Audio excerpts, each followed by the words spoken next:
The Arizona sun beat down like a hammer on an anvil, turning the desert air into something thick and suffocating. Dust swirled in small tornadoes across the barren ground, coating everything in a fine layer of grit that worked its way into eyes, mouths, and lungs. Through the shimmering heat waves, a young woman walked slowly, her hand pressed against her swollen belly, feeling the weight of the child inside her shift and press against her ribs. She was 23 years old, though the past months had carved lines into her face that made her look older. Her name was Miyoko, and she had no way of knowing that in just a few hours she would give birth behind barbed wire, and in just a few days her baby would disappear. Behind her loomed the guard towers, silhouetted against the pale sky like crucifixes. Men with rifles watched from above, their faces obscured by the angle of the sun. The barbed wire fence stretched in every direction, enclosing row after row of identical tar paper barracks that baked in the relentless heat. This was Poston, Arizona. Camp 2, Block 14, Barrack 7, Room C. Those were the only coordinates that mattered now. Not San Francisco, not Japantown, not home. Those places had ceased to exist the moment the soldiers came. Miyoko clutched the rough wood railing as another contraction seized her body, bending her forward with its intensity. An older woman, Mrs. Tanaka from the neighboring barrack, rushed to her side, speaking rapidly in Japanese, her weathered hands supporting Miyoko's arm. The baby was coming early. Too early, but there was no stopping it now. A guard appeared, young and nervous, barely old enough to shave, gesturing toward a building at the edge of the compound. The hospital, if you could call it that. Miyoko had seen it before, another tar paper structure, distinguishable from the barracks only by the hand-painted red cross on its side. She had heard the stories whispered by other women, the lack of proper equipment, the shortage of medicine. Babies born on tables meant for examining livestock, mothers hemorrhaging while doctors scrambled with inadequate supplies. As they led her across the dusty compound, past rows of barracks where faces appeared in windows and doorways, Miyoko felt a primal fear grip her chest. Not just the fear of childbirth, though that was real enough, but something deeper. A terror that once she entered that building, once she surrendered control to the authorities who had already taken everything from her, she would lose something she could never get back. She pressed her hand against her belly one more time, feeling her baby move. "I will protect you," she whispered in Japanese. "No matter what happens, I will protect you." She had no idea how empty that promise would become. December 7th, 1941, the day that split Miyoko's life into before and after. She'd been helping her mother prepare lunch in their small apartment above her father's grocery store, in San Francisco's Japantown. The radio had been playing music, something light and forgettable, when it suddenly cut to an announcer's voice, urgent and crackling with static. Pearl Harbor attacked, Japanese forces, hundreds dead. At first, the words made no sense. Pearl Harbor was a place she had only vaguely heard of, somewhere far away in Hawaii. Her family had never been to Japan. Miyoko had been born in California, in a hospital in San Francisco, with an American birth certificate that said she was a citizen. Her father had immigrated 30 years earlier, built a business, paid taxes, sent his children to American schools. They were American. But in that moment, listening to the radio announcer's voice rise in pitch, watching her mother's face go pale, Miyoko understood with terrible clarity that none of that mattered. The world had just decided they were the enemy. The fear came first. Not from her family, but from everyone else. The neighbors who had shopped at her father's store for years suddenly crossed the street when they saw them.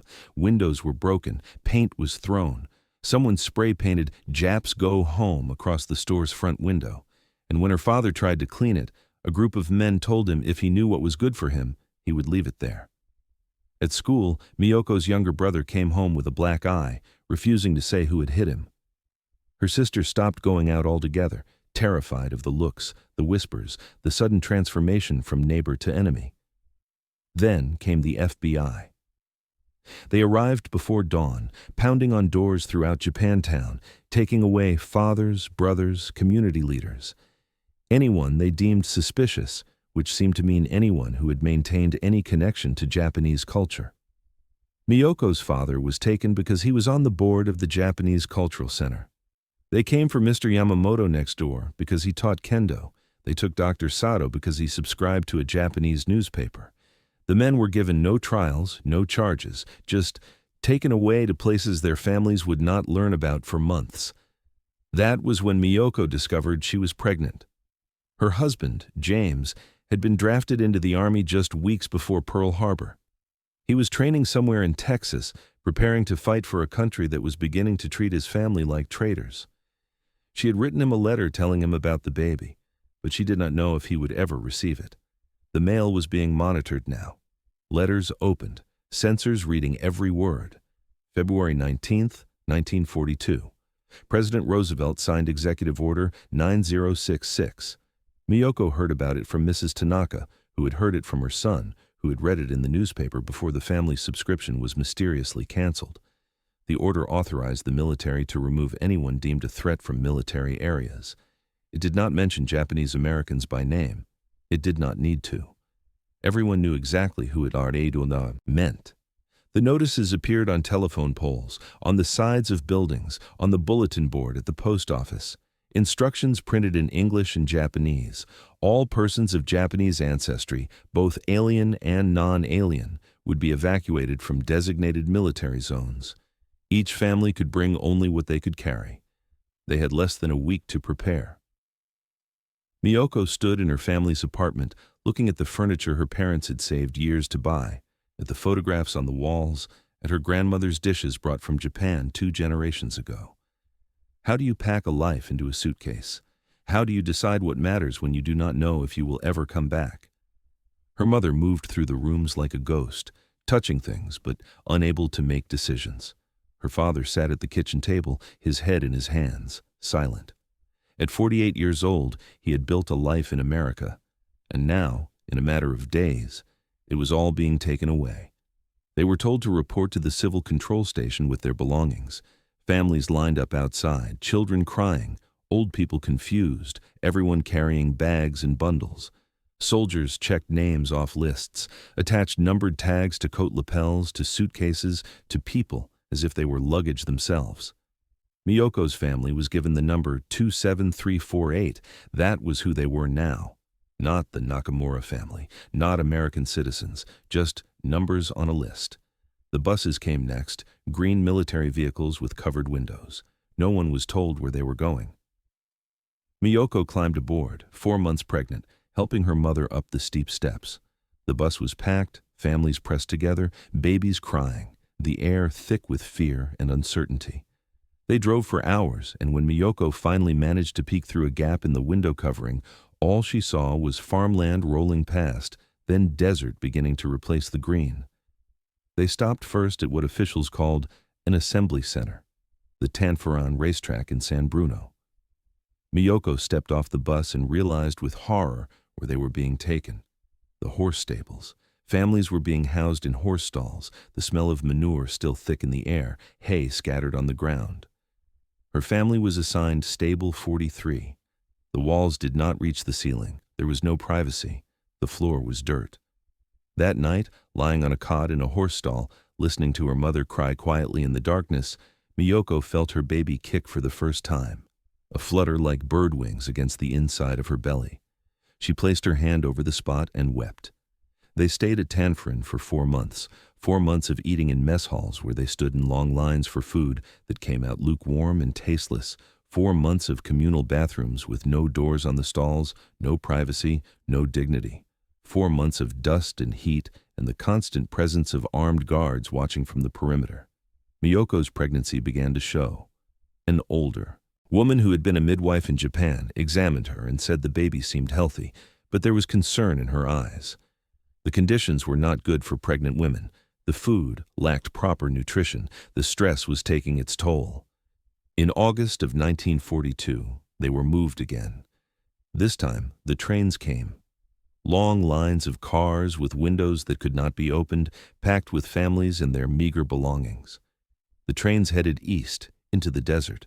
Miyoko pressed her face against the glass, watching California disappear behind them, replaced by endless stretches of nothing.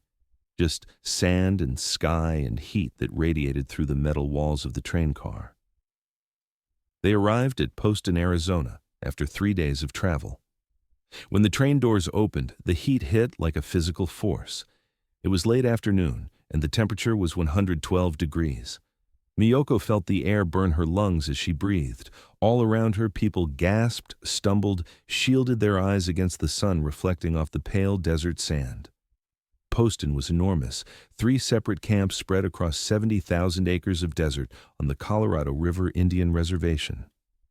At its peak, it would hold over 17,000 people, making it the 3rd largest city in Arizona. But it was not a city.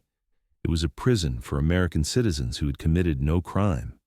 The camps were laid out in blocks, each block containing 14 barracks. Each barrack was divided into rooms, and each room, measuring 20 feet by 25 feet, was meant to house an entire family. Miyoko's family of 5 was assigned a single room in Block 14. When they entered, they found 4 army cots, a pot-belly stove that would do nothing against the summer heat, and walls made of tar paper stretched over wooden frames. The gaps between the boards were visible. There was no insulation, no ceiling, just rafters and the underside of the roof. The first dust storm came that night. Miyoko woke to find everything covered in a fine layer of sand. It was in her hair, her mouth, her nose. The sand seeped through every crack in the tar paper walls, covering the cots, their few belongings, everything. Her mother tried to sweep it out, but it was futile. The sand was everywhere, a constant invader, a reminder that this place was hostile to human life. The bathrooms were communal, long buildings with rows of toilets, no partitions, no privacy. Showers that ran either scalding or ice cold, never anywhere in between. Miyoko, now 7 months pregnant, had to walk 100 yards from her barrack to use the facilities, in the blazing sun during the day, in the cold desert night after dark. The humiliation of it was crushing. In Japanese culture, modesty was paramount. Here there was no such thing. The heat was unbearable. Temperatures regularly exceeded 110 degrees, sometimes reaching 120. Inside the tar paper barracks, it was even hotter. The metal roofs absorbed the sun all day, turning the rooms into ovens. Elderly people collapsed. Children developed heat rash that covered their bodies. Pregnant women, including Miyoko, swelled with edema, their feet and hands bloating in the extreme heat. The food was inadequate. Meals were served in mess halls, long buildings with communal tables where families lined up 3 times a day. The portions were small, the variety limited. Canned vegetables, rice, occasionally some form of meat that was impossible to identify. For pregnant women who needed proper nutrition, it was woefully insufficient. Miyoko tried to eat, knowing her baby needed nourishment, but the food often made her nauseous. She lost weight even as her belly grew. Medical care was virtually non-existent in those early months. The camp hospital was understaffed, undersupplied, and overwhelmed. There were too few doctors for thousands of people. Medicine was rationed, equipment was outdated or missing entirely. When Miyoko went for her first prenatal checkup at 8 months pregnant, the doctor spent less than 5 minutes with her. He told her the baby seemed fine and to come back when she went into labor. There was no ultrasound, no regular monitoring, no prenatal vitamins, just a pat on the shoulder and a dismissal. Other pregnant women shared their fears in whispered conversations. Mrs. Yamada had given birth a month earlier in the camp hospital.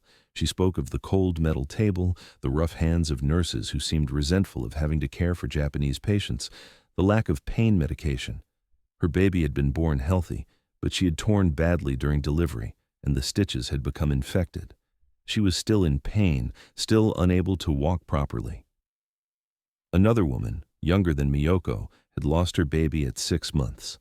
The camp doctor said it was a miscarriage, but the woman swore it was the heat, the stress, the inadequate care. As Miyoko's due date approached, her fear grew.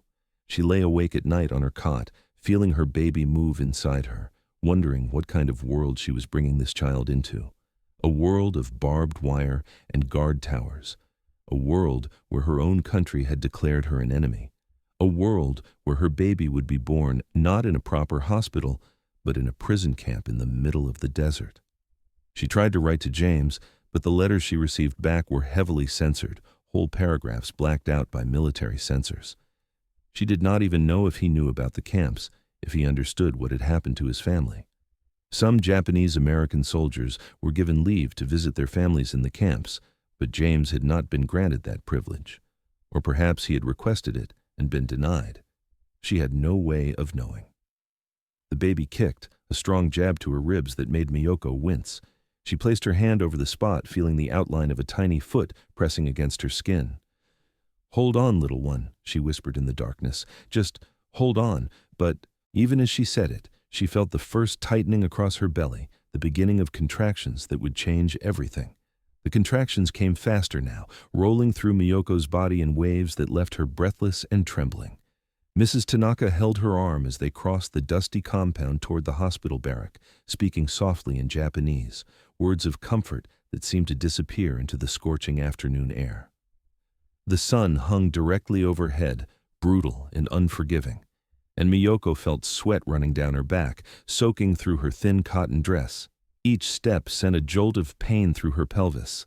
The baby was coming, and there was nothing anyone could do to stop it. The hospital loomed ahead, identical to every other barrack except for the crude red cross painted on its side. The paint was already peeling in the extreme heat, flaking away like skin after a sunburn. 2 guards stood near the entrance, rifles slung over their shoulders, watching with blank expressions as Miyoko stumbled up the wooden steps. One of them opened the door without a word, and the wave of heat that rushed out was somehow even worse than the desert air outside. Inside, there was no air conditioning. No fans, just still, suffocating heat trapped beneath the metal roof. A nurse appeared, white, middle-aged, her face already tired though it was barely past noon. She looked at Miyoko's swollen belly, then at Mrs. Tanaka, and said something in English that Miyoko only partially understood. The nurse's tone was impatient, clipped, as if this were an inconvenience rather than a woman about to give birth. Mrs. Tanaka tried to explain in broken English that the baby was coming early, that Miyoko needed help, but the nurse cut her off with a wave of her hand. She pointed to a room at the end of the hall, then turned and walked away, leaving them to follow. The delivery room was small, windowless, containing a single metal examination table covered with a thin sheet. The small table held a few basic instruments, a stethoscope, some towels, a metal basin. That was all. No incubator for premature babies, no proper surgical equipment, no pain medication visible anywhere. Miyoko felt her heart sink as she looked around the sparse room. This was where she would give birth. This was where her baby would come into the world. The nurse returned with a doctor, an older man who looked at Miyoko with something like resignation. He said something in English, gesturing toward the table. Mrs. Tanaka translated quietly. He wanted Miyoko to undress and lie down. He would examine her to see how far along the labor had progressed. Miyoko felt tears sting her eyes. In Japanese tradition, childbirth was a woman's domain. Midwives attended, female relatives supported, men, even doctors, were rarely present. The idea of undressing in front of this American man, of being examined by him, felt like another violation in a long chain of violations. But she had no choice. Mrs. Tanaka helped her onto the table, the metal cold against her back despite the heat of the room. The examination was brief, clinical, uncomfortable. The doctor spoke to the nurse in English, his voice matter-of-fact. Miyoko caught only fragments, 6 centimeters, few more hours, monitor. Then he left, just like that, walking out of the room as if she were nothing more than another task to check off his list. Mrs. Tanaka stayed, pulling a wooden chair close to the table, holding Miyoko's hand. She began to sing softly, an old Japanese lullaby that Miyoko remembered from childhood. The familiar melody was a lifeline, something to hold on to as the contractions grew stronger, more frequent, more overwhelming. But even Mrs. Tanaka's presence could not erase the fundamental wrongness of this moment. Miyoko's mother should have been here, her grandmother, if she were still alive, her sisters, her women friends. Birth was meant to be communal, supported, surrounded by love and tradition. Instead, Miyoko labored alone except for a neighbor in a prison camp hospital, attended by strangers who viewed her as the enemy. The hours crawled by. The heat in the room became unbearable. Miyoko's hair was plastered to her forehead with sweat. Her thin gown clung to her body. She begged for water, and the nurse brought a small cup, warm and metallic tasting, rationed as if even water were a privilege that could be withheld. Between contractions, Miyoko drifted in and out of awareness, her mind fuzzy with pain and exhaustion. She thought of James, wondered where he was, if he was safe, if he would ever meet his child. She thought of her father, taken away by the FBI, his whereabouts still unknown. She thought of the life she had imagined for herself, the life that had been stolen. When the contractions reached their peak, coming one on top of another with no relief in between, the doctor returned. He examined her again, his hands rough and impersonal, then nodded to the nurse. It was time. He told Miyoko to push, his English words filtered through Mrs. Tanaka's anxious translation. Miyoko bore down, screaming, feeling as if her body were being torn in two. The doctor barked orders. The nurse moved around the table. Mrs. Tanaka squeezed her hand so hard it hurt, and through it all, through the pain and the fear and the indignity, Miyoko could hear sounds from outside, voices in the compound, the crunch of boots on gravel, the distant hum of a guard tower searchlight generator. She was giving birth in a prison, and the world outside this room did not care. The baby came in a rush, one final desperate push, and suddenly there was a cry, thin and high-pitched, the sound of new life piercing the stale air of the delivery room. Miyoko collapsed back onto the table, gasping, her body shaking with exhaustion. Through blurred vision, she saw the doctor lift a small, bloody bundle. A girl. She had a daughter. For a moment, there was confusion. The baby's cry was too weak. The doctor's face tightened with concern. The nurse moved quickly, wiping the infant down, checking her breathing. Mrs. Tanaka whispered prayers in Japanese. Miyoko tried to sit up to see her baby, but her body would not obey. She heard the doctor say something about early, about small, about monitoring. Then, finally, the nurse wrapped the baby in a thin blanket and brought her to Miyoko. She was tiny, so impossibly tiny. Her face was scrunched and red, her eyes squeezed shut, her fists waving in the air. A cap of dark hair covered her small head. She weighed, the doctor said through Mrs. Tanaka's translation, only 4 pounds and 12 ounces. She was 3 weeks early, underweight, and in this place, with these limited resources, that was dangerous. But for one perfect moment, Miyoko forgot where she was. She held her daughter against her chest, feeling the rapid flutter of the baby's heartbeat, the warmth of her skin, the incredible fact of her existence. She had created life. Despite everything, despite the barbed wire and the guard towers and the desert heat, she had brought this beautiful, perfect child into the world. Tears streamed down Miyoko's face, mixing with sweat. She bent her head and kissed her daughter's forehead, breathing in that unique scent of newborn skin. "I will protect you," she whispered in Japanese. "I promise, no matter what happens, I will keep you safe." The moment did not last. The nurse reached down and took the baby from Miyoko's arms before she could protest. The infant needed to be cleaned properly, weighed, examined, the nurse explained through gestures and a few words. She would bring the baby back soon. But as Miyoko watched her daughter being carried away, a cold dread settled in her chest. She tried to call out, to demand the baby be returned, but her voice came out as barely a whisper. Mrs. Tanaka placed a calming hand on her shoulder, assuring her it would be all right, but the fear remained. The doctor finished his work, stitching Miyoko up with the same impersonal efficiency he had shown throughout. There were no pain medications, and each pull of the needle felt like fire. Miyoko bit down on her lip to keep from screaming, tasting blood. When he finally finished, he said something to the nurse and left again. The nurse brought Miyoko a clean gown and helped her into it, then pointed to a cot against the wall. That was where she would recover.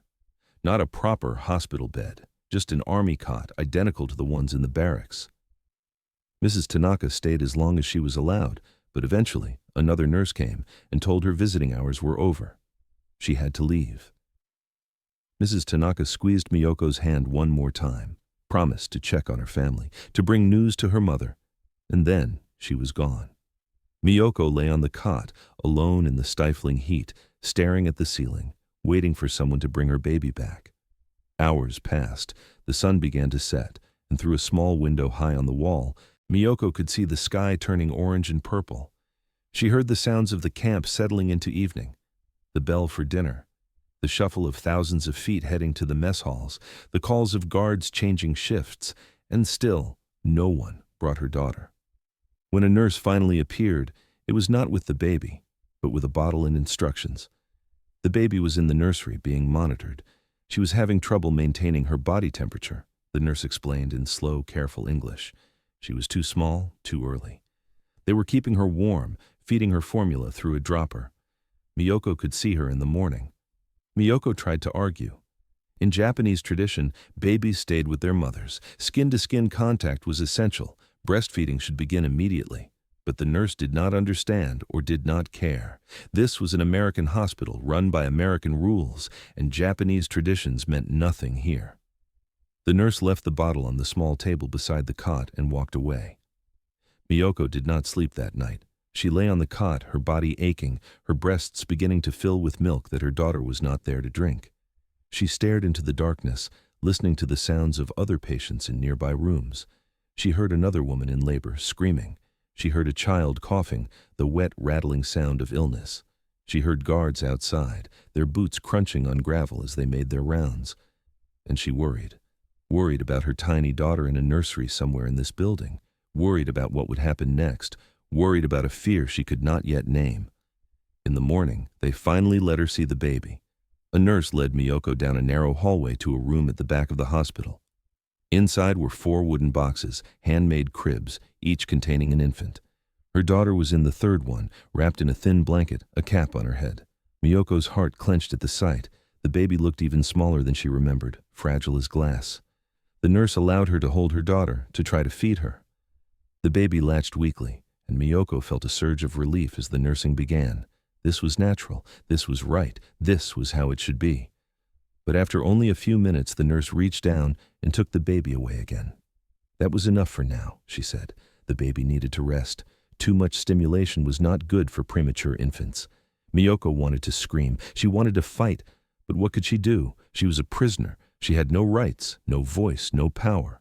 She returned to her cot, feeling more helpless than she had ever felt in her life. The hospital discharged her after 3 days. The baby, however, had to stay longer. She was still too small, still having trouble keeping warm, still not feeding well enough. The doctors would keep her for observation. Miyoko could visit during designated hours, 1 hour in the morning, 1 hour in the evening. That was all. Miyoko returned to Block 14, to the single room where her family lived. Her mother wept when she saw her, pulling her into an embrace. Her siblings crowded around, asking about the baby, when she could come home. Miyoko tried to explain, but the words stuck in her throat. Her daughter was still in the hospital. They would not let her bring the baby home yet. Days, they said. Maybe a week. The room felt smaller than ever. 5 people in a space barely large enough for 2. Her younger brother slept on a cot near the stove. Her sister had strung a blanket across one corner for privacy. Her parents shared a cot near the door, and Miyoko, recovering from childbirth, had a cot near the back wall. There was nowhere to set up for a baby. No crib, no changing table, no space at all. Her mother tried to help, sewing together scraps of cloth to make diapers. Her sister, who worked in the camp canteen, managed to get extra rations, knowing that nursing mothers needed more food. But it was not enough. Nothing was enough. The food in the mess halls was inadequate for a woman trying to produce milk. The portions were small, the nutritional value poor. Miyoko felt her milk supply struggling, her body unable to produce what her baby needed. She made the walk to the hospital twice a day, in the crushing heat of morning and the cooling darkness of evening. Each time, she was allowed 1 hour with her daughter. She held her, fed her, sang to her, whispered promises she desperately wanted to keep. But each time, the nurse took the baby back, returning her to that wooden box in the nursery. Other mothers in the camp shared similar stories. Mrs. Yamada, whose baby was now 2 months old, spoke of the terror of those first weeks. The inadequate supplies, the lack of proper diapers, the difficulty of washing and drying cloth in a place where water was rationed and privacy did not exist. Another woman, Mrs. Sato, had given birth just weeks before Miyoko. Her baby had developed a fever, and the camp doctors had done nothing until the infant was dangerously ill. Only then had they provided medicine, and even then, it was too little, too late. The baby had survived, but barely. The statistics were grim. though most families did not learn them until years later. Over 5,000 babies were born in the internment camps during the war. 5,000 American citizens who came into the world behind barbed wire in tar paper barracks, attended by overwhelmed doctors and undersupplied hospitals. The infant mortality rate in the camps was higher than in the general population. Malnutrition, inadequate prenatal care, poor sanitation, and extreme temperatures all contributed to babies dying at rates that would have been scandalous if anyone outside the camps had cared enough to investigate. But they did not investigate. The camps existed in a space outside normal American consciousness, out of sight in the deserts and swamps and remote corners of the country. The babies born there, the American citizens who would carry the stamp of their birthplace for the rest of their lives, were invisible to the nation that had imprisoned them. On the 7th day, Miyoko arrived for her morning visit to find her daughter's crib empty. Panic seized her instantly. She grabbed the nurse, demanding to know where her baby was. The nurse's face was unreadable as she gestured for Miyoko to follow her to a small office at the end of the hall. Inside, the camp doctor sat behind a makeshift desk. He did not stand when Miyoko entered. He simply looked at her with tired eyes and began to speak, slowly, carefully, as if addressing a child. Mrs. Tanaka had been called to translate, and she appeared a moment later, her face pale. The doctor explained that Miyoko's daughter was not thriving. She was not gaining weight as she should. Her body temperature remained unstable. She needed specialized care that the camp hospital could not provide. There was a hospital in Phoenix, a real hospital, with equipment and specialists. They were arranging to transfer the baby there for treatment. It would only be temporary, just until she was stronger. Then she would be returned. Miyoko's world tilted. They wanted to take her baby away, not just to another room, but to another city, miles away, a place she could not visit, a place where she would have no idea what was happening to her child. She tried to refuse. She begged. She pleaded in Japanese, the words tumbling out in a desperate torrent. Mrs. Tanaka translated, her voice shaking, but the doctor's expression did not change. This was not a request, he explained. This was a medical decision. The baby's life was at risk. As her doctor, he had the authority to make this choice. Miyoko had no say in the matter. When would the baby be returned? Miyoko asked through tears. The doctor did not have an answer. It depended on her condition. Days, weeks, maybe longer. They would keep Miyoko informed. That afternoon, they came for her daughter. Miyoko was allowed one final moment to hold her, to memorize the weight of her in her arms, the perfect curve of her cheek, the tiny fingers that wrapped around her thumb. She whispered into her baby's ear, promises and prayers and a mother's love condensed into seconds that were already running out. Then the nurse took her away. Miyoko watched through blurred vision as her daughter, wrapped in a thin white blanket, was carried out of the hospital, placed in a military vehicle, and driven away into the desert, past the guard towers, beyond the barbed wire, into a world Miyoko could not follow. She stood there long after the vehicle had disappeared, staring at the empty road, feeling as if her heart had been ripped from her chest. Mrs. Tanaka tried to lead her away, back to the barracks, but Miyoko could not move. She could not breathe. Her baby was gone, and she had no idea if she would ever see her again. The days after they took her baby blurred together into a nightmare from which Miyoko could not wake. She returned to the hospital each morning and evening, standing at the entrance, asking the nurses if there was any news, any word from Phoenix, any update on her daughter's condition. The nurses looked through her as if she were transparent, their faces blank, their voices clipped. No information yet. Check back tomorrow. We will let you know when we hear something. Tomorrow came, and the next day, and the day after that. A week passed. Then 2. The heat of September pressed down on the camp like a suffocating blanket, and Miyoko moved through it like a ghost. She could not eat. The food in the mess hall turned to ash in her mouth. She could not sleep. Every time she closed her eyes, she saw her daughter's face, heard the soft sounds she made while nursing, felt the weight of her tiny body in her arms. Her milk came in painfully, her breasts swelling and aching with no baby to feed. Her mother helped her bind them, tried to ease the pain, but nothing could touch the deeper agony that consumed Miyoko from the inside out. She wrote letters, dozens of them, to the hospital in Phoenix, begging for information about her daughter. to the camp administration, demanding to know when her baby would be returned, to James, wherever he was, telling him their daughter had been taken and she did not know how to get her back. She dropped the letters in the camp mailbox, watched them disappear into the slot, and waited for replies that never came. After 3 weeks, Miyoko marched to the administration building, a larger structure near the main gate where camp officials kept their offices. She had never been inside before. Internees were discouraged from approaching administration unless summoned, but she no longer cared about rules or consequences. She needed answers. The secretary at the front desk was a white woman in her 40s, her hair pulled back in a severe bun, her expression one of perpetual irritation. She looked up from her typewriter as Miyoko entered, her eyes narrowing. Miyoko tried to explain in her limited English. Her baby, taken to Phoenix, 3 weeks ago, no word. She needed to know if her daughter was all right, when she could see her, when she would come home.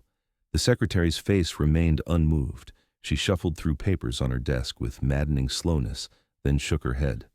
She had no information about individual medical cases. Miyoko would need to speak to the camp director. Did she have an appointment? No, Miyoko did not have an appointment. She tried to explain the urgency, but the secretary cut her off. The director was a busy man. He could not see people without appointments. Miyoko would need to submit a written request and wait for a response. How long would that take? Miyoko asked, her voice rising despite her efforts to remain calm. The secretary shrugged. A week? Maybe 2? Maybe longer. There were thousands of people in the camp, all with requests and complaints. Miyoko's situation was not unique. Miyoko felt something break inside her. She began to shout, the words tumbling out in a mix of Japanese and English, demanding to see someone, anyone, who could tell her where her baby was. The secretary stood, her face flushing with anger, and called for the guards. 2 men appeared, their hands on their weapons, their voices sharp. Miyoko was escorted from the building, her protests falling on deaf ears. As they led her back across the compound, other internees watched from doorways and windows, their faces filled with pity and recognition. This was not the first time they had seen a mother searching desperately for her child. That night, Mrs. Tanaka came to visit, bringing with her 2 other women from neighboring blocks. They sat on the cots in Miyoko's cramped room, speaking in hushed voices while Miyoko's family gave them what privacy they could in the tiny space. The women had heard about Miyoko's baby, and they had stories of their own. Mrs. Ito's sister had given birth at Manzanar, another camp in California. The baby had been born with a cleft palate, and the camp doctors said he needed surgery that could not be performed there. They took the baby to a hospital in Los Angeles, promising he would be returned after the operation. That was 8 months ago. Mrs. Ito's sister had received 1 letter 3 months after her son was taken, saying he was recovering well and would be returned soon. Since then, nothing. Her letters went unanswered. Her requests for information were ignored. She did not know if her son was alive or dead. Mrs. Kimura spoke of a family at Rower Camp in Arkansas. Their infant daughter had developed pneumonia, and the camp doctors transferred her to a hospital outside the camp. When the parents finally received word weeks later, they were told their daughter had died. But they were not allowed to see the body. They were not given a death certificate. They were simply told she was gone, buried in a cemetery they could not visit. The mother never believed it. She was convinced her daughter had been taken, given to another family, lost in a system that treated Japanese-American children as disposable. And then there was Mrs. Hayashi's account, the most chilling of all. Her neighbor at Topaz Camp in Utah had twin sons, born healthy at 7 months. The boys were kept in the camp hospital nursery for observation, standard practice for premature infants. After 2 weeks, camp officials told the mother that one of the twins had died. They gave no explanation, no cause of death, no opportunity for the family to see the body or hold a funeral. The mother was given a piece of paper with a government stamp and told to move on. 6 months later, a woman working in the camp administration let slip that several babies from Topaz had been placed with families outside the camp. Families who could not have children of their own. White families who wanted to adopt. When the mother tried to investigate, tried to find out if her son might still be alive, she was threatened with punishment for spreading rumors. The women spoke carefully. their voices barely above whispers, as if saying these things too loudly might bring punishment upon them all. But the message was clear. Miyoko's daughter was not the first baby to disappear from the camps, and she would not be the last. There was a pattern, Mrs. Tanaka explained, though no one could prove it officially. Babies who were sick or premature were taken to hospitals outside the camps. Some came back, many did not. The excuses varied. The baby died. The baby needed extended care. The baby was being placed in a better situation.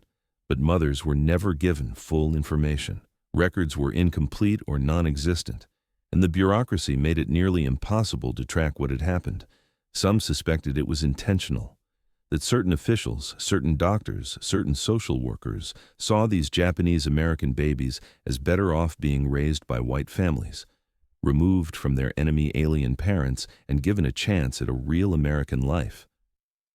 It was the same logic that had been used against Native American children for generations, the belief that assimilation required separation, that children could be saved by severing them from their culture and their families. Others believed it was simply negligence. The camps were chaotic, understaffed, overcrowded. Records were poorly kept, babies were transferred between facilities, and the paperwork did not follow. Mothers like Miyoko fell through the cracks not because of malice, but because no one cared enough to keep track. But intention did not matter when the result was the same. Children disappeared, and mothers were left with nothing but grief and unanswered questions. Miyoko felt as if she were drowning. The room spun around her. The other women's voices seemed to come from very far away. Her daughter could be anywhere, in a hospital in Phoenix, in a foster home, in an orphanage, or gone entirely, buried in an unmarked grave while Miyoko was told comfortable lies. She had no way to know, no way to find out, no power to demand the truth. She began her search in earnest the next morning. She wrote to every hospital in Phoenix explaining that her infant daughter had been transferred there in early September for treatment. She provided what little information she had, the approximate date, the baby's weight, the fact that she had been born premature. She begged for any information about her daughter's condition and whereabouts. The letters went out in batches, carried away by the camp mail system. Weeks passed before replies began to trickle back. Most hospitals responded that they had no record of a Japanese infant matching that description. One hospital wrote back saying they did treat patients from the internment camps, but could not release information without proper authorization from the War Relocation Authority. Miyoko needed to go through official channels. She tried the official channels. She submitted formal requests to the camp administration. She filled out forms in triplicate, her hand cramping as she wrote her daughter's information over and over. Name, no name she had to write. She had not been allowed to file a birth certificate before her baby was taken. Date of birth, weight, distinguishing features. She wrote it all down, every detail she could remember, and submitted the papers to the administration building. Weeks passed, no response. She submitted the request again and again. Each time she was told her request was being processed. Each time she was told to be patient. Each time she left the administration building with nothing but empty promises. She tried writing to government offices outside the camp, to the War Relocation Authority headquarters in Washington, to the Department of Justice, to Arizona state officials. She explained her situation as clearly as she could, fighting to find the right English words, asking for help locating her daughter. Most letters went unanswered. The few responses she received were form letters, bureaucratic language that said nothing. Your inquiry has been noted. The matter is being investigated. You will be contacted when more information becomes available. Miyoko began to understand that she was caught in a system designed to exhaust her, to wear her down with delays and denials and endless bureaucratic mazes that led nowhere. She was an enemy alien in the eyes of the government, despite her American birth certificate. She had no rights they were bound to respect. Her daughter was just a number in a file, if she was documented at all, and Miyoko's desperate search was nothing more than an annoyance to officials who had more important things to worry about than one Japanese woman's missing baby. The psychological toll was crushing. Miyoko stopped attending communal meals, unable to face the pitying looks of neighbors who knew her story. She stopped sleeping more than a few hours a night, plagued by nightmares where she heard her daughter crying but could never find her. She stopped speaking to her family, retreating into a silence so deep that her mother wept with worry. The grief was physical, a weight pressing down on her chest that made it hard to breathe. Some mornings, she could barely get out of bed. Other mothers in the camp who had lost children found her. They formed a quiet, invisible network of shared trauma. They met in corners of the mess hall, in the shade between barracks, in the early morning hours before the camp fully woke. They spoke of their missing children, shared what little information they had managed to gather, compared stories, looking for patterns, for clues, for anything that might help them understand what had happened. Mrs. Ito had managed to get a name, a social worker who had been involved in her nephew's case. She had written to the woman dozens of times but never received a reply. Mrs. Yamada had found out that some babies from the camps had been placed through Catholic charities. She was not Catholic and did not know how to navigate that system, but she kept trying. Mrs. Sato had hired a lawyer with money her family had managed to hide before evacuation. The lawyer had made some inquiries, but ultimately told her there was nothing he could do. The government had absolute authority over the camps and everyone in them. The women's stories bled together into a tapestry of loss. Babies taken for medical treatment and never returned. Toddlers removed from families deemed unfit by arbitrary standards. Older children sent to orphanages when parents were accused of disloyalty. The number of separated families was impossible to calculate because records were deliberately obscured, scattered across multiple agencies, or simply never created in the first place. Miyoko realized with growing horror that this was not accidental. The system was working exactly as designed. Japanese-American families had been stripped of their constitutional rights, their property, their freedom. Why would their children be any different? The babies born behind barbed wire were American citizens, but that citizenship meant nothing when the government had already decided their parents were enemies. These children could be disposed of, redistributed, erased, and no one outside the camps would ever know or care. Winter came to the Arizona desert, bringing cold nights and winds that whistled through the gaps in the barrack walls. Miyoko's daughter had been gone for 3 months. 3 months of silence, 3 months of dead ends and unanswered letters, 3 months of grief so profound that Miyoko sometimes wondered if she had imagined the whole thing. Had there really been a baby? Had she really held her daughter in her arms, felt her warmth, heard her cry? Or was it all a dream, a hallucination brought on by the trauma of imprisonment? But then she would touch her belly, still soft from pregnancy, and she would know it was real. Her breasts still leaked sometimes, her body confused, still producing milk for a baby who was not there. The physical evidence of her daughter's existence mocked her every day. She received a letter from James in November. It had taken months to reach her, passed through multiple censors, whole paragraphs blacked out.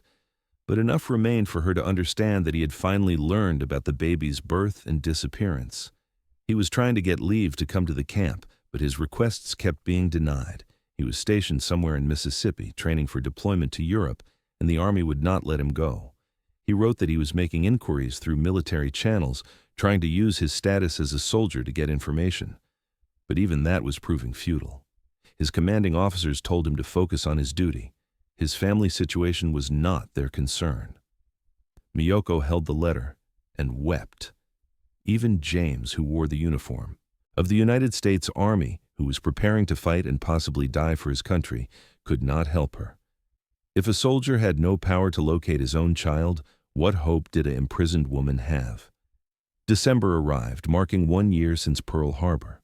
1 year since everything had changed. Miyoko stood outside her barrack on the anniversary, watching the winter sun set over the desert, and felt utterly hollow. Her daughter would be 3 months old now, if she was still alive. Miyoko did not even know that much. She did not know if her baby had survived whatever illness the doctors claimed she had.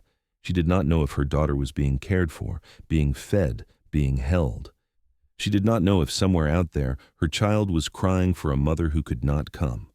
The not knowing was the worst part. Worse than grief, because grief implied an ending, a finality that allowed for eventual healing.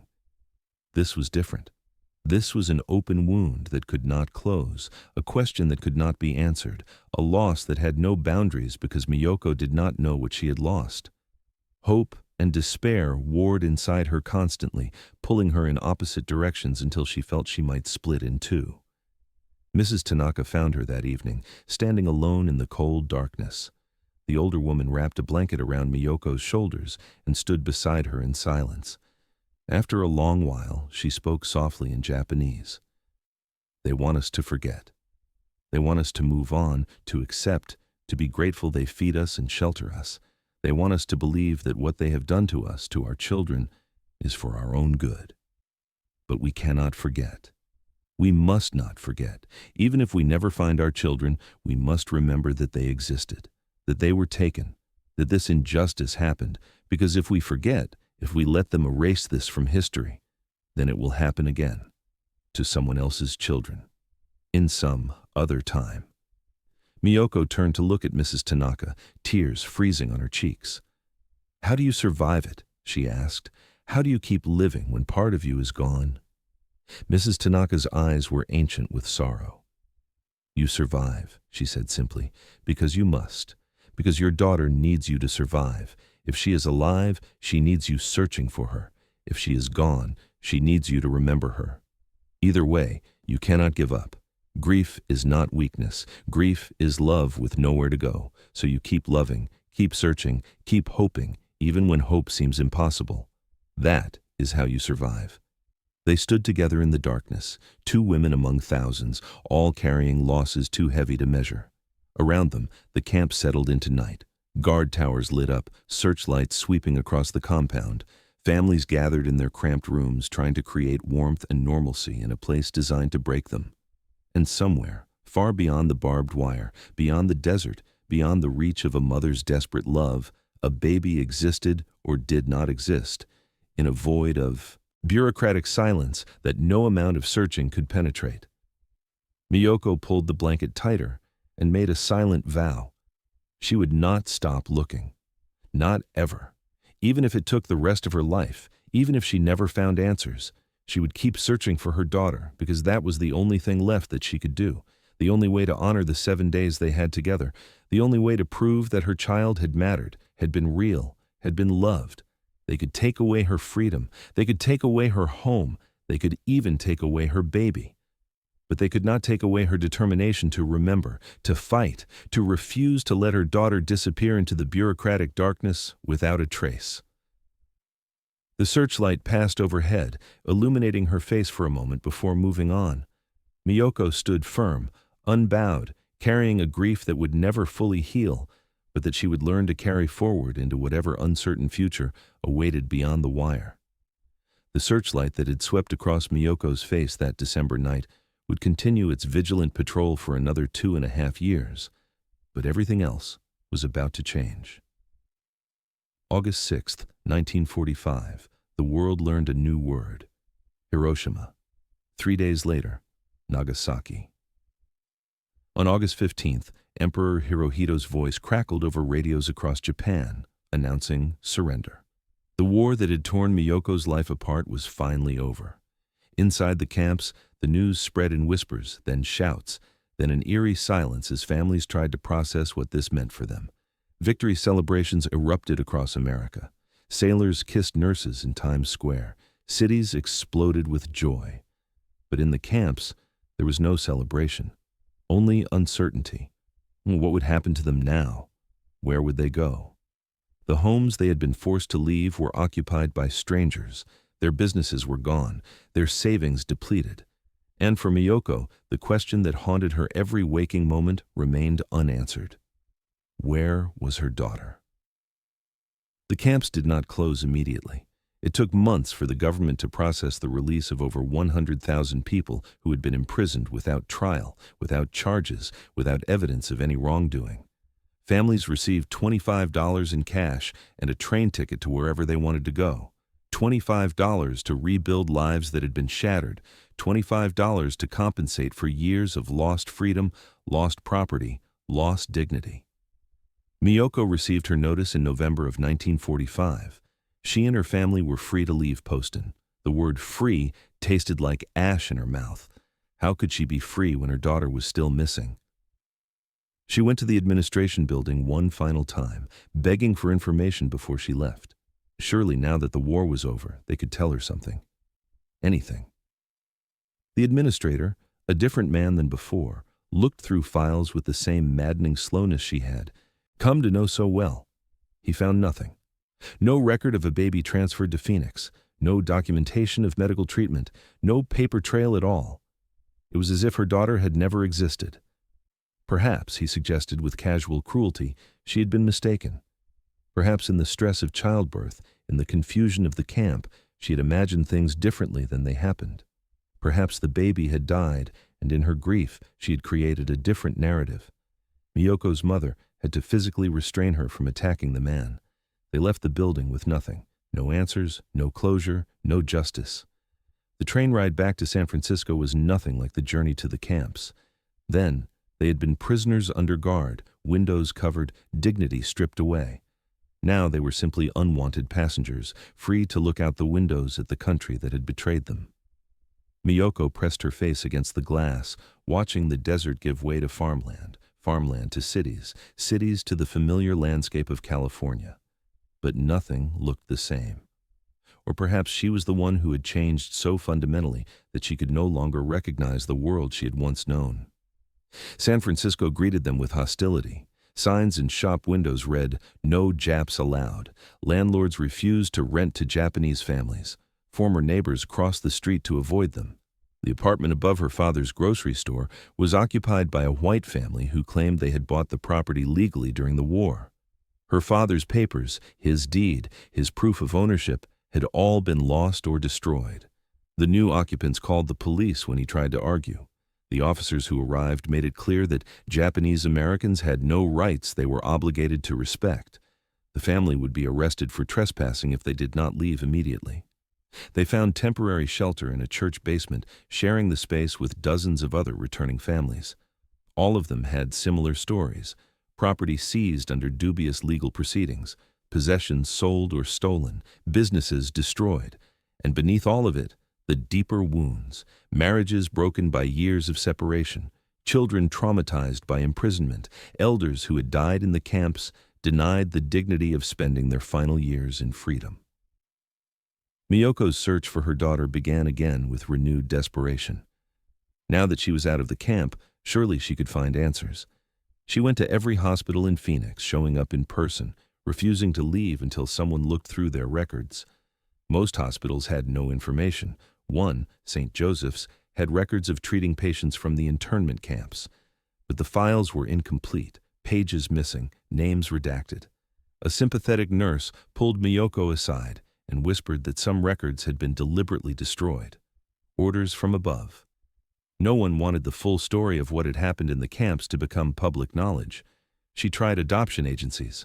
Next, Catholic charities, Protestant children's services, private agencies that specialized in infant placement. She described her daughter over and over, born September 2nd, 1943, at Poston Camp in Arizona. 4 pounds, 12 ounces, premature, taken for medical treatment and never returned. Do you have any record of her? The answers were always the same. We cannot release information about adoptions. Records are sealed. Even if we had information, we could not share it without a court order. And besides, why would a mother who gave up her child for adoption be looking for her now? Miyoko wanted to scream that she had not given her child up. Her daughter had been taken, stolen. But the distinction seemed meaningless to the social workers and bureaucrats who guarded their files like state secrets. In their eyes, she was just another unfortunate woman trying to undo a decision she now regretted. They did not understand, or they did not care. She hired lawyers when she could afford them, worked double shifts as a seamstress to pay legal fees. The lawyers filed petitions, submitted requests for records, tried to navigate the Byzantine legal system, but they hit the same walls Miyoko had encountered. Adoption records were sealed by law. Medical records required patient consent. Government archives about the internment camps were classified or incomplete. The lawyers eventually admitted there was nothing more they could do. One suggested, as gently as he could, that Miyoko should try to move on with her life. How could she move on when she did not know if her daughter was alive or dead? When she did not know if somewhere out there, a 4-year-old girl, then a 5-year-old, then a 6-year-old, was living with strangers, Perhaps being told she was orphaned, perhaps never knowing she had a mother who had never stopped searching for her. James came home from the war in 1946, decorated for valor, carrying wounds both visible and invisible. They tried to rebuild their marriage, tried to create some semblance of a normal life. They had 2 more children, a son and a daughter, and Miyoko loved them fiercely. But there was always a ghost at the table, a missing child who should have been there. On birthdays, Miyoko wondered how old her first daughter would be, what she would look like, whether she was happy. The not knowing was a torture that never ceased. Years turned into decades. The 1950s came and went, with America booming and trying to forget the uncomfortable parts of its recent past. The internment camps were rarely discussed. History books glossed over them or omitted them entirely. Japanese Americans were encouraged to assimilate, to blend in, to be model minorities who did not make waves or demand justice. Many complied, exhausted from fighting, desperate to protect their remaining children from further discrimination. But some, like Miyoko, could not forget. She joined advocacy groups, connected with other former internees, attended meetings where they shared their stories. She learned that her experience was not unique. There were dozens, perhaps hundreds of similar cases. Babies taken from camps and never returned, children removed from families accused of disloyalty, teenagers sent to orphanages when parents were imprisoned or deported. The government had deliberately separated families and then hidden the evidence of what they had done. In the 1960s, Miyoko's children grew up and had questions. Why did they never meet their older sister? What had happened to her? Miyoko told them the truth, though it pained her to see the horror and disbelief in their young faces. Their own government had done this, to their family, to thousands of families. The children wanted to help her search, and as they grew older, they did. Her son studied law partly because he wanted to understand the legal system that had failed his parents. Her daughter became a social worker, hoping to help other families separated by injustice. But still, there were no answers. The files remained sealed. The records remained incomplete. The bureaucracy remained impenetrable. Everything changed in 1980. Congress established the Commission on Wartime Relocation and Internment of Civilians, charged with investigating what had happened during World War II. For the first time, there would be official hearings, testimonies, a chance for the truth to be told publicly. Miyoko was 61 years old, her hair gray, her hands arthritic from decades of seamstress work. But when she received notice that the commission would hold hearings in San Francisco, she knew she had to testify. The hearing room was packed with former internees, their children, their grandchildren, and members of the press. For decades, this story had been suppressed, ignored, relegated to the margins of history. Now, finally, people were listening. One by one, witnesses took the stand and told their stories. Elderly men spoke of losing their businesses, their life savings, their faith in America. Women described giving birth in horse stalls, raising children behind barbed wire, losing loved ones who died in the camps. Young people testified about growing up with the trauma their parents carried, about the silence and shame that had defined their childhoods. When Miyoko's turn came, she walked to the witness table with a small bundle in her hands. The blanket. The thin, worn blanket that had wrapped her daughter the last time she held her. She had kept it for 37 years, unable to let go of the only physical evidence that her first child had existed. She placed it on the table in front of her and began to speak. Her voice shook at first, then grew stronger as she told her story. The birth behind barbed wire, the 7 days with her daughter, the moment they took her baby away, promising medical treatment and a swift return, the decades of searching, the walls of silence, the grief that never healed. "I do not know if my daughter is alive," Miyoko said, her hands gripping the edge of the table. "I do not know if she knows she was born in a prison camp. I do not know if she was told her parents did not want her or if she thinks she is an orphan. I do not know if somewhere out there she is living a happy life or if she suffered, or if she died alone wondering why her mother never came for her. The not knowing has been its own kind of prison, one I have lived in every day since 1943. The room was silent except for the sound of people weeping. Miyoko looked at the commissioners, at the reporters scribbling in notebooks, at the other survivors in the audience who were nodding, recognizing their own pain in her words. "You ask us to tell our stories so you can understand what happened," she continued. "But I want you to understand something more. This was not just about property or freedom or constitutional rights, though those matter. This was about families. This was about babies stolen from their mothers. This was about a government that treated its own citizens as enemies and then tried to erase the evidence of what it had done. Money cannot fix this. Apologies cannot undo it. My daughter, wherever she is, has lived her entire life without knowing her mother's love, and I have lived my entire life with a wound that will never heal." Other women testified in the days that followed, sharing similar stories. The pattern became undeniable. The Commission's final report, released in 1983, confirmed what the survivors had always known. The internment had been based on race prejudice, war hysteria, and a failure of political leadership. There was no military necessity, no evidence of espionage or sabotage, just fear and racism codified into government policy. The report documented the family separations, though it could not determine exactly how many children had been taken. Records were incomplete, deliberately destroyed, or never created in the first place. The true number would never be known, but the evidence was sufficient to prove it had happened systematically, not as isolated incidents, but as a pattern of removal that affected hundreds of families. In 1988, Congress passed the Civil Liberties Act. President Reagan signed it into law, offering a formal apology and reparations of $20,000 to each surviving internee. Miyoko received her check the following year. $20,000 for 3.5 years of imprisonment, for the loss of her property, her freedom, her dignity, for her daughter. She deposited the check and donated every cent to organizations working to reunite families separated by government policies. The money meant nothing to her. It could not buy back time. It could not return her daughter. It could not erase the decades of grief. The apology meant more than the money, but even that felt hollow. Yes, the government admitted it had been wrong. Yes, there was official recognition of the injustice. But where was the accountability? Where were the criminal charges against those who had designed and implemented this policy? Where was the investigation into what happened to the missing children? The apology felt like closure for the nation, a way to move on and feel better about the past. But for Miyoko, there could be no closure without answers. She continued searching even as her health declined, even as friends from the camps began to pass away, taking their stories with them, even as her own children begged her to rest, to let go, to accept that she might never know. She could not stop. Stopping would mean admitting defeat. It would mean accepting that her daughter was truly lost, not just missing.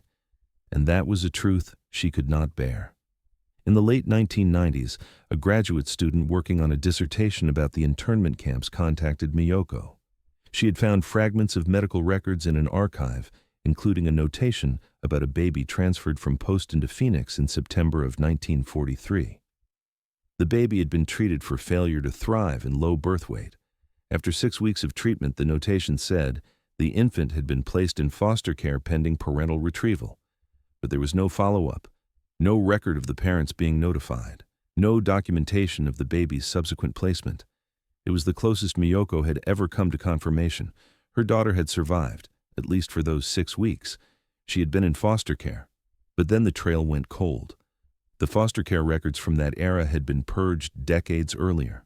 Arizona law required adoption records to be sealed for 99 years.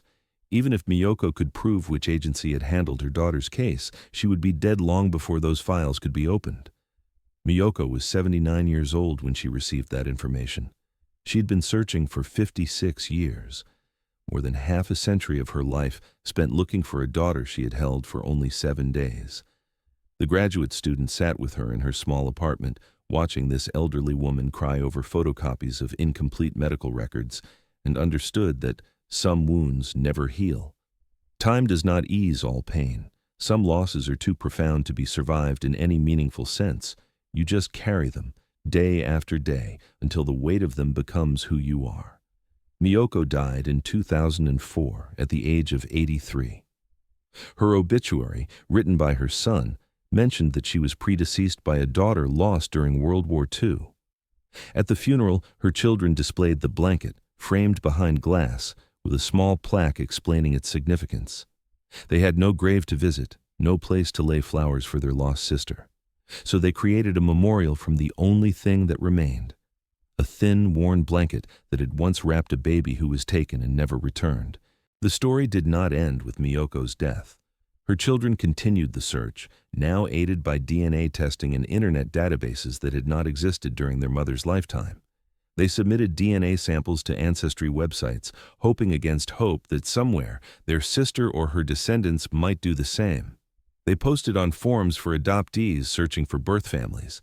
They filed Freedom of Information Act requests for any remaining government records about post and camp. In 2016, Miyoko's daughter, herself now in her 60s, received a message through an ancestry website. A woman in Nevada, 73 years old, had matched as a close relative.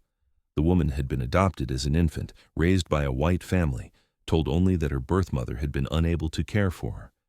She had always wondered about her origins, about the Japanese features that marked her as different from her adoptive family. She had taken a DNA test, hoping to learn more about her heritage. When Miyoko's daughter called her, when she explained about Poston, about the baby taken for medical treatment, about the mother who had searched for 70 years, the woman on the other end of the line could barely speak through tears. She had not known. Her adoptive parents had never mentioned an internment camp. She had assumed her birth mother was perhaps a young woman who had gotten pregnant out of wedlock, nothing more dramatic than that. The truth was almost too much to process. They met a month later, in San Francisco, in Japantown, near where Miyoko's family had once lived. The sisters embraced for the first time, strangers who shared blood and tragedy. The lost daughter wept as she learned about the mother who had never stopped looking for her, who had died just 12 years earlier, so close to living long enough to see this reunion. Miyoko's children wept for their mother, for the resolution she had been denied, for the injustice that had stolen so much from all of them. The lost daughter had lived a good life, she told them. Her adoptive parents had been kind, loving. She'd been educated, married, raised children of her own, but there had always been a hole inside her, a sense that something was missing. Now she understood what it was, not just information about her birth, but the knowledge of how she had been torn from a mother's arms, how government policy had treated her as disposable, how the trauma of that separation had rippled forward through generations. Her own children, Miyoko's grandchildren who had never known she existed, struggled to understand. Their mother was a survivor of the internment camps, even though she had been an infant with no memory of it. The trauma was in her cells, passed down through DNA, expressing itself in ways she had never understood until now. Anxiety about separation, difficulty trusting authority, a vague sense of loss she could never quite name. These were not just personal quirks, they were the inherited wounds of historical injustice. This story, Miyoko's story, is not unique. It is one of hundreds, perhaps thousands, though we will never know the true number. The records are gone. The witnesses are dying. The children who were taken are now elderly themselves, and many will never know their true origins. The bureaucratic machinery that separated them did its job too well. It erased evidence, destroyed documentation, sealed files for lifetimes. And now, even as some families reunite through modern technology, countless others remain separated by a silence that cannot be broken. The lessons are clear if we choose to learn them. Governments separate children from parents when they want to break families, to destroy cultures, to erase identities. It happened to Native American children sent to boarding schools designed to kill the Indian and save the man. It happened to Japanese American babies taken from internment camps and placed with white families. It happened to children of immigrants at the border, separated as a deterrence policy. The methods vary. The justifications change. But the result is always the same. Trauma that echoes through generations, families that never heal, children who grow up without the love that should have been their birthright. In a small apartment in Sacramento, in a drawer carefully preserved by Miyoko's children, there still sits a thin blanket. Worn almost to transparency in places, yellowed with age, but clean and carefully folded. Next to it lies a letter written by Miyoko in her final year of life. It is addressed to her missing daughter, to be delivered if she is ever found. The letter says everything a mother's heart could hold. I never stopped looking for you. I never stopped loving you. What happened to us was not your fault or mine. It was the fault of a government that forgot that we were human beings, that we were citizens, that we had rights that should have been inalienable. I hope you had a good life. I hope someone loved you the way I would have. I hope someday you will know that you were wanted, that you were cherished, that losing you broke something inside me that never healed. I'm sorry I could not protect you. I'm sorry I could not find you. But I never, ever forgot you. The blanket and the letter wait still, silent witnesses to an injustice that America tried to forget, but that survivors refused to let die. They remind us that freedom is fragile, that rights can be stripped away, that even in a democracy, governments can commit unspeakable acts against their own people. And they warn us, if we are willing to listen, that it can happen again. It has happened again. It will happen again, unless we remember. Unless we tell these stories.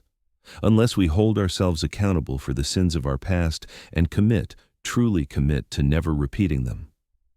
Miyoko never found her daughter in life.